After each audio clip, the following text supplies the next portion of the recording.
Oh, itu bahaya sekali. Karena nanti kalau itu iya, kita akan kehilangan banyak orang nopo Islam. Makanya Nabi nanti ngendikan, saya berharap yang nanti masuk surga dari umatku itu separuh, 2/3. Itu kata ulama-ulama. Kalau kita pakai mazhab Khawarij, orang Islam itu tidak sampai 1/3. Karena banyak yang keluar dari Islam. Duwe keris gak Islam, duwe akeh gak Islam, ngelakoni jimat gak Islam, nyekel patok gak Islam, dosa gede gak Islam, korupsi gak Islam. Terlalu banyak yang kita usir dari Islam. Lalu kita ngusir atas nama apa? Coba. Kalau atas nama Tuhan, kamu tidak Tuhan. Atas nama wakil Tuhan, Tuhan tidak pernah mewakilkan ke Anda. Orang-orang mandate. Yang kita tahu dari Quran ya ayat ini, tsumma awrasnal kitabal ladzina istafaina min ibadina. Kemudian kitab ini tak kasihkan orang-orang yang saya pilih, dan orang yang saya pilih itu faminhum. Assalamualaikum warahmatullahi wabarakatuh. Seluruh sahabatku, sahabat Ngaus Gus Baha dimanapun Anda berada, alhamdulillah pada kesempatan ini kita bisa berjumpa lagi di channel Ngaus Gus Baha. Pada kajian kali ini, mari kita simak dengan seksama. Semoga menjadikan ilmu yang bermanfaat. Nah, sekarang kembali ke pilihan. Yang dikatakan pilihan itu orang hebat. Apa yang dipilih? Apa berdasar definisi? Apa berdasar kehendak yang milih? Ya kok mulai do pinter, tumben do pinter. Alam raya ini milik Allah. Dan semua di alam raya ini milik Allah. Maka dipilih tidak dipilih itu terserah yang punya apa terserah kita. Apa terserah kriteria, apa terserah definisi. Dalam konteks kita sebagai objek diambil, tentu terserah yang punya. Kemudian Allah bilang, orang-orang itu saya pilih. Nah, kalau milihnya Allah berdasar kepunyaan, tentu Allah boleh dong memilih orang yang sebetulnya berstatus dolim. Ya tapi ya tetap dia dolim, tapi ya tetap dipilih. Kenapa ya? Karena Allah yang punya. Saya misalnya orang kaya, boleh nggak punya HP buruk? Boleh kan? Terserah saya. Saya orang kaya, beli HP mahal, medium dan paling buruk. Boleh nggak? Boleh, saya yang punya. Nggak boleh, Gus, dengan orang kaya harus beli HP yang mahal. Yang bilang harus siapa? Nah, kegoblokan kita ini seperti ini. Nak sung sugih HP ini kudu larang. Nak wong alim kudu bojone ayu. Sing kudu darani kudu ayu ku sapa? Nak maji jalan nang dumdu swarga lho kudu iku sing swargane mbahmu tapi kudu. Nah, kita ini sering berpikir ngatur Tuhan. Nah, Indonesia negara yang mayoritas muslim, terus Islam Indonesia kudu dadi sampling Islam seluruh apa? Dunia. Ya ora usah sombong ngono ya keben. Mayoritas juga wonge kakean ngono ae ora perlu GR jadi sampling percontohan Islam internasional ora perlu ngono. Lah misale terus dadi contoh misalnya nang Masjid Haram niru Jumatan ning Indonesia berangkat mbek do rokokan. Bariku teki diusep-usepno ning pojok pager. Lah misalnya wong Mekah terus do ngono kabeh karena mencontoh Islam Indonesia. Kacau gak? Ora usah GR ngono biasa wae. Napa? Biasa wae. Terus misalnya mencontoh Islam Indonesia nak jaran Wali Songo terus tahlilan nunggu nganti setengah jam. Lah terus raudhah dikepung ngono rak macet Mekah Madinah. Mergo agar ziarah Nabi terus lungguh apa? Sak jam. Nak ning wali sak jam ning Nabi 2 jam lah kira-kira gitu. Ya malah nganyak Kanjeng Nabi dong. Nabi sekaruan afdhalul khalqi mbok dongakno wa maghfir lahu warhamhu. Iku malaikat sak langit misah. Ya Nabi kok dongakno di sepuro. Kowe tapi butuh sepuro kan. Enggak boleh doakan Nabi gitu, enggak boleh. Allahumma sholli ala sayyidina Muhammad wa ala alihi. Enggak boleh pakai ighfir lahu. Masalahnya tahlilan apa alam donga iku terus kamu gunakan. Ya misalnya terjadi percontohan Islam dunia terus Nabi kabudut ditalkin, nak ditakoki waman rabbuka piye. Terus Nabi warai waman nabiyuka. Mesti Nabi yo pro, lah aku Nabi coba takoki. Jadi kita ini sering kumo luhur karena kita mayoritas terus jadi percontohan orang usah ngono. Paham ya napa? Ndak usah ngono, mayoritas sae tapi ora usah GR jadi apa? Percontohan internasional. Mungkin kalau masalah Islam damai ya bagus. Tapi itu kan tidak hanya Indonesia. Di mana-mana yang Islam damai juga banyak dan yang tukaran juga banyak. Toh yang tukaran nggak pernah maklumatkan diri ini percontohan janda. Ya biasa saja. Saya ulang lagi ya. Maka menurut saya nggak akan benar pendapat Khawarij atau pendapat Islam yang keras bahwa orang dosa besar itu keluar dari Islam. Karena ketika Allah mengatakan, kemudian aku pilihkan kitab ini, tak kasihkan orang-orang yang saya pilih, itu diantara yang pertama adalah meskipun mereka sebagian tetap zalim. Artinya tetap zalim itu tidak menjadi dia keluar dari status Islam. Paham ya? Sekarang saya tanya, yang dikatakan warga Indonesia itu siapa? Ya siapapun yang bergeografis di Indonesia, lahir sebagai akte Indonesia, ya orang Indonesia. Kemudian ada yang penjahat, ada yang maling, kita penjara. Apa dia keluar dari kebangsaan Indonesia? Enggak kan? Sama ketika orang Islam menjadi zina dan fasik koruptor, keluar dari Islam enggak? Enggak. Karena Allah tetap bilang faminhum. Apa? Faminhum. Jelas ya? Wes kayak ngarah Khawarij. Kenapa? Kalau Khawarij cara berpikir itu ekstrim. Setiap dosa besar itu mengeluarkan orang dari status Islam. Oh, itu bahaya sekali. Karena nanti kalau itu iya, kita akan kehilangan banyak orang nopo Islam. Makanya Nabi nanti ngendikan, saya berharap yang nanti masuk surga dari umatku itu separuh, 2/3. Itu kata ulama-ulama. Kalau kita pakai mazhab Khawarij, orang Islam itu tidak sampai 1/3. Karena banyak yang keluar dari Islam. Duwe keris gak Islam, duwe akeh gak Islam, nglakoni jimat gak Islam, nyekel patok gak Islam, dosa gede gak Islam, korupsi gak Islam. Terlalu banyak yang kita usir dari Islam. Lalu kita ngusir atas nama apa? Coba. Kalau atas nama Tuhan, kamu tidak Tuhan. Atas nama wakil Tuhan, Tuhan tidak pernah mewakilkan ke Anda. Orang-orang mandate. Yang kita tahu dari Quran ya ayat ini, tsumma awrasnal kitabal ladzina astafaina min ibadina. Kemudian kitab ini tak kasihkan orang-orang yang saya pilih, dan orang yang saya pilih itu faminhum zalimul li nafsi. Dan sebagian dari itu adalah orang zalim, dan itu jelas bagian dari itu. Artinya keluar apa masuk? Keluar apa masuk? Masuk. Meskipun ya yang zalim tetap berstatus zalim, kayak warga Indonesia, ini semua warga Indonesia. Paham ya? Yang maling ya tetap warga Indonesia, meskipun ya tetap maling. Jelas ya? Betul nanti. Makanya ahli sunnah itu pendapatnya falam nukafir mu'minan bil wisri. Kita tidak akan mengkafirkan orang mukmin hanya karena melakukan dosa. Kenapa ya? Karena Allah bilang faminhum setengah sangking itu masuk bagian, dan itu luar biasanya Allah disebut istofaina, tetap orang-orang pilihan. Maka ini penting saya utarakan supaya kita ini tidak sok-sokan ya. Terus yang zalimul nafsi pun potensi dimaafkan sama Allah asal dia tobat, dan tobat itu sama Allah nggak ada batasnya. Malam yuhur kiri sampai apa? Nafas apa? Terakhir. Dan kadang orang itu sebetulnya nggak niat tobat, cuma ada perilaku tertentu sehingga dan Allah itu simpati. Itu juga banyak yang diterima tobatnya Allah. Makanya kata ulama-ulama itu, istighfar itu tidak syarat diampuni. Yang menjadi orang terampuni itu kehendak Allah. Istighfar itu bagian kecil dari syarat-syarat itu. Bisa saja orang tanpa istighfar tapi diampuni Allah. Misalnya Allah dawuh, wa yaghfiru ma duna dzalika liman yasha. Itu bukan liman yastaghfir tapi liman yasha. Contoh masyhur kan, kamu pernah dengar kan, ada orang nakal itu mau misah itu ya kira-kira lonte atau apalah. Dia datang pulang ketika melihat anjing ngeleti pasir, dia berpikir ini kehausan kayak saya. Kemudian dia turun ke sungai memberi minum anjing itu, kemudian Allah memaafkan dia karena itu. Pas itu di semua hadis riwayatnya dia tidak pernah istighfar. Terlalu punya perilaku yang menjadikan dia diampun. Banyak enggak seperti itu? Banyak, makanya wa yaghfiru ma duna dzalika liman yasha. Mayasa itu ya yang digedaki Allah. Bisa saja kalian ini sering istighfar tapi enggak dimaafkan Allah. Tapi delala punya satu perilaku yang cara Allah itu penting, kemudian dimaafkan. Kayak Saharatu Fir'aun itu dia tidak pernah istighfar, tukang sihir Fir'aun. Dia diampuni Allah, dikasih iman tuh gara-gara jadi wong Jogja. Terus ngono tok. Jadi pas mau duel adu sihir. Iku delala dekne mendingan ya. Qalu ya Musa imma antulqiya wa imma annakuna nahnul mulkin. Monggo jenengan riyen napa kula riyen. Dadi gara-gara dekne didikan Jogja niku. Lah wong ape duel, mestinya tarung itu semakin cepat mengambil kesempatan kan semakin menang. Ini sudah jelas tarung. Ngapunten jenengan riyen napa. Lha iku pangeran itu simpati. Wong kok sopane ngono apa?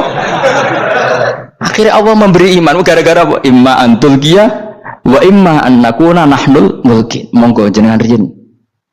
Lah Musa juga Allah juga enggak terima kalau nabinya kalah sopan. Sehingga Allah memerintahkan Musa adalah sopan. Mboten jenengan mawon. Jadi Nabi Musa qala bal alqu. Jadi Nabi Musa enggak jenengan riyen mawon.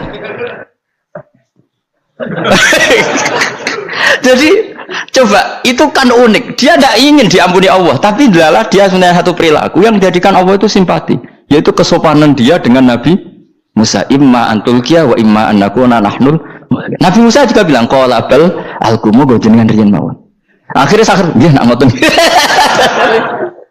Makanya Fir'aun tuh mangkelnya bukan main. Ketika pertunjukan itu akhirnya kan Saharatu Fir'aun kan kalah. Setelah kalah langsung iman. Maka kata Fir'aun, ini jelas Musa itu guru kamu. Cuma pura-pura saja kamu pro saya. Lah buktinya apa? Jari sakit. Buktinya tadi monggo-monggonan gitu. Makanya Fir'aun bilang, innahu lakabirukumul ladzi 'allamakumus sihr. Wah, itu mesti Musa itu gurumu. Padahal ya gak kenal sama sekali. Cuma gara-gara monggo-monggonan tadi itu akhirnya terus pikirannya Fir'aun, woi mesti harus kenal suwi, mau gaya netok. Mereka gara-gara monggo-monggon, monggo jenengan riyen. Mboten, monggo jenengan. Jadi makanya sampean jangan putus asa. Makanya keliru sekali kalau kita bilang diampuni Allah nunggu istighfar. Enggak. Tentu istighfar penting, kita sepakat. Istighfar itu penting, kita sepakat. Tapi itu tidak satu cara-caranya Allah untuk orang bisa diampuni. Nabi misalnya ngendikan ana wa kafilul yatim kahateni fil jannah. Coba. Orang sering istighfar sama kafilul yatim, kira-kira surganya cepat mana? Cepat kafilul yatim meskipun enggak istighfar. Boleh istighfar terus tapi medit ra karuan. Tak jamin pun rokok alamatnya medit jelas nen rokok aku roh. Terus jelas. Al-bakhilu qaribun minan nar, jelas alamatnya deket-deket situ lah, paham ya? Wis jelas as-sakhi qaribun minallah, qaribun minan nas, baitun minan nar. Nah al-bakhil baitun minallah, baitun minal jannah, qaribun minan nar. Jadi yang medit itu ya deket-deket situ alamatnya sudah jelas deket-deket neraka. Ana wa kafilul yatim kahateni fil. Berapa? Apa semua yang dimaafkan Allah Nabi nyebut syaratnya istighfar? Kebanyakan malah enggak. Orang alim misalnya. Makanya orang alim kalau jarang istighfar kamu enggak usah iri. Orang alim tuh mulang tok, itu langit bumi mintakan ampun. Wa innal alima la yastaghfiru lahu man fis samawati wa man fil ard hatta khitan fil bahr. Orang alim itu otomatis dimintakan maaf oleh langit dan bumi sampai iwak ning laut. Mengapa jundur Gus Pak jarang istighfar? Aku sih istighfar sakeh sembrono. Langit bumi no. Mulane kula nu jarang istighfar bukan karena saya sombong, memanfaatkan istighfar mereka, no? Dan saya yakin itu lebih mandi timbang istighfar saya. Mon koman fi samawati nglebokno Jibril, Mikail, orang-orang keren, no? Makhluk-makhluk no? Keren. Saya baru cari hadis yang wa innal muta'allim sing ijek belajar tapi belum ketemu. Nanti kalau ketemu tak kasih tahu apa? Karena hadisnya yang saya baca masih wa innal alim apa? Orang alim jadi agak ketat. Nah, nanti kalau sudah ketemu wa innal muta'allima. Nanti dicari. Tapi pasti palsu kalau ada itu. Karena semua tagnya itu apa? Alim. Atau ya kamu alim dibanding yang di bawahnya. Ya semoga itu masuk apa? Jadi dibanding orang Papua kan harus alim. Saya ulang lagi ya, ini penting sekali. Jadi latihlah jangan punya gerakan takfiri orang lain dianggap kafir, orang lain dianggap kafir, karena Allah tidak pernah mengusir hambanya. Meskipun apapun salah najiyah, kata Allah tetap faminhum. Apa? Faminhum. Hum itu rujuknya ke yang depan. Jadi termasuk orang-orang yang saya pilih adalah faminhum zalimul li nafsi. Tetap dia di arena itu. Nisbatnya Islam ya tetap di area Islam itu. Meskipun yang ya kayak warga Indonesia, coba. Warga Indonesia itu siapa? Yang terlahir di Indonesia dan ber-KTP kartu keluarga Indonesia sudah. Nanti tentu yang bajingan tetap bajingan, yang koruptor tetap koruptor. Tapi menjadi warga Indonesia terus keluar dari warga Indonesia, tetap warga Indonesia. Kira-kira seperti itulah analoginya. Tetap istofaina, tapi tetap berstatus faminhum dalim. Tapi rujuknya kan tetap faminhum ikut setengah sangking alladinas tofaina.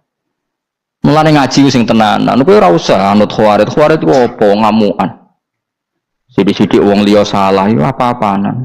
Loh saya juga mangkel be wong dolim. Semua orang soleh mangkel be wong dolim. Tapi ya dihukum saja. Misalnya dalam Islam ada kisos, ada had, ada hadul qadab, hadus sariko. Ya hukuman ya hukuman saja. Tapi hukuman itu tidak bisa menghilangkan status. Ya sama seperti manusia tetap manusia. Meskipun apapun dia ya manusia. Ya tadi misalnya manusia itu siapa? Ya manusia itu ya manusia. Terus kamu bikin orang yang standar ideal manusia adalah yang berperilaku baik, yang nggak pernah salah. Kemudian kalau Zaid itu maling berarti tidak manusia. Terus barangnya apa? Ketek. Tidak bisa. Makanya kembali lagi dinul aja. Kamu bikin definisi manusia itu tidak usah seangkuh itu. Manusia seperti ini manusia ya sudah. Maling ya manusia, orang soleh ya manusia, orang sedengan ya manusia. Lelaki itu apa? Yang punya alat kelamin penis itu lelaki, titik sudah. Sehingga nanti warisannya ya dia lelaki. Sholatnya dia bergaya. Kamu tidak usah bilang gini, lelaki adalah yang cakap memimpin, yang maco, yang kuat. Jika kalau tidak seperti itu namanya perempuan. Terus kamu membolehkan yang seperti ini jadi makmumnya perempuan, imamnya perempuan yang maco. Kacau enggak kalau agama nuruti logika-logika itu? Enggak, jawab aja. Kacau. Lalu lucunya sekarang banyak kecerdasan yang mengarah ke sana. Makanya agama ini jadi kacau karena sudah ada dinul ajais. Agama ini agama ummi. Ya agama ini agama ummi. Kata Allah huwallazi ba'atsa fil ummiyin. Ummiyin itu lugu itu polos. Jadi kalau orang polos misalnya gini, ini apa? Kira-kira kalau jawab orang polos ini, jam. Bagus kan jam? Jam untuk apa? Penunjuk waktu ya sudah seperti itu. Tapi kalau orang engkek, ini itu apa jam? Itu barang murahan, bulat kan oleh jawab. Mau numpak mobil carry itu apa? Itu black melaku. Yang mobil itu Alphard. Jadi kacau. Nggak boleh agama dibawa ke sana. Apa? Agama di sana dibawa ke sana. Nah itu madzhabnya ahli sunnah apa? Wal jamaah. Ketika Rasulullah ngendikan la yu'minu ahadukum hatta yuhibba li akhi, orang kok diarti ini orang iman. Jika yang menyala itu tidak iman, tidak seperti itu cara mengartikan ahli sunnah wal jamaah. Karena status itu tidak pernah hilang. Yang hilang hanya kesempurnaannya. Paham ya? Kesempurnaan kita jalani manusia hilang karena kita maling, karena jadi koruptor. Tapi tetap kita manusia. Kesempurnaan kita sebagai orang mukmin hilang kalau kita fasik. Tapi kita tetap mukmin. Paham ya? Makanya setiap hadis gitu kata ahli sunnah la yu'minu imanan kamilan. Wis dong ya. Dong. Ya terus alhamdulillah subhanallah. Ya doa mas malam rolikur. Malam Lailatul. Aku kadang yang melok goblok aduh. Saya tuh sering dididik sama bapak saya, sekumpul wong akeh kudu melok goblok guys. Makanya bapak itu kalau ada orang pidato, bapak kan juga enggak suka pidato juga. Tapi ya kerso kadang-kadang, saya pun kadang-kadang kerso. Asal sing utus pernah guru, pernah sepuh kadang kerso. Nah, bapak nak bahas pengajian ngomongin balik dari bapak, malah bingung. Ngomong apa wae. Coba kita dengan PD-nya bilang Lailatul Qadar itu 21 sampai berapa? 29. Lailatul Qadar. Warna iki malam Lailatul Qadar. Lalu Lailatul Qadar keren tuh karena apa coba? Karena nuzulul Quran. Lalu nuzulul Quran tanggal 17. Lalu Lailatul Qadar tanggal berapa? Oh, ada nih. Alhamdulillah. Tapi ini jangan jadi keiskalan yang masih itu sudah difitnah itu. Coro Gus Bak, ya coro Gus Bak, coro Quran ngawur gitu. Sembrono. Memang aku tidak pendapat tentang Quran, ya dan ayatnya seperti itu. Maka yang benar, Lailatul Qadar itu kata ulama-ulama dulu, orang yang beramal soleh, ya itu sudah anggap saja dapat Lailatul Qadar. Orang itu rawusan dulu isu-isu dulu serengengi, belerengan tau orang, nak belerengan berarti untuk Lailatul Qadar, jangan mendung kan belereng di. Terus bunyi angitnya sayup-sayup, Inggris dini hari ya sayup-sayup, blok-blok aneh-aneh. Nah, nak pikir segoyer, berarti wong laut gak taran untuk Lailatul Qadar, ke segoro gitu langitnya bianter. Lah nak ning dia yang mesti sayup. Mau angin dok gunung wis kesel tadi udah sayup-sayup. Gaya ukuran ojo ngono, gaya ukuran ngono rak wong diang luwih ngrasa entuk Lailatul Qadar timbang wong segoro kidul. Ke segoro kidul angine apa? Buanter. Padahal alamate ya. Sayup-sayup. Mana-mana. Maksudnya alamat ngono iku ora ngono, maksudnya ayat iku Kanjeng Nabi mbadhawuh ngono, maksudnya ora ngono. Wes dong ya. Ayo Lailatul Qadar tanggal.